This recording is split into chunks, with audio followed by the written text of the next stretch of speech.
Жыртқыш аюға жем болған қонжықтар небәрі 5-ақ күндік болған. Жаңа жылдық от шашулардан шошынған жануар өз қонжықтарына тарпа бас салған. Мамандардың сөзіне қарағанда бұл жағдай әсіресе тұяқтыларға жағымсыз әсер еткен көрінеді. Атқан сайын олар қатты нетіп отты. Соның ішінде мына жыртқыш аңдар да барлығы тығылып, олар жаңағы тұяқтылар сияқты әр жаққа соғылып нетіп отқан жоқ, бірақ дауыстары, қозғалыстары ыңырсып қатты мазасызданды. Сол 31 күні кешке жаңағы аюлардың баласыларының дауысы шығып атқан. Қонжықтардың жем болғанын ең алдымен зообақ қызметкері Сағирай Оразғалиева аңғарыпты.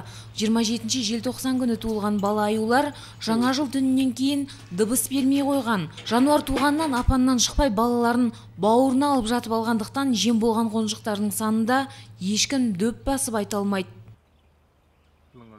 Қанша екенді білмейміз. Тек даусын естідік болды. Кейін 27 күні сондай жағдай болды. Кейін 31 күні біз жұмыстан кетіп батқан кезде дауыстарын естік, тамағын бердік. Күндегі жағдай сол.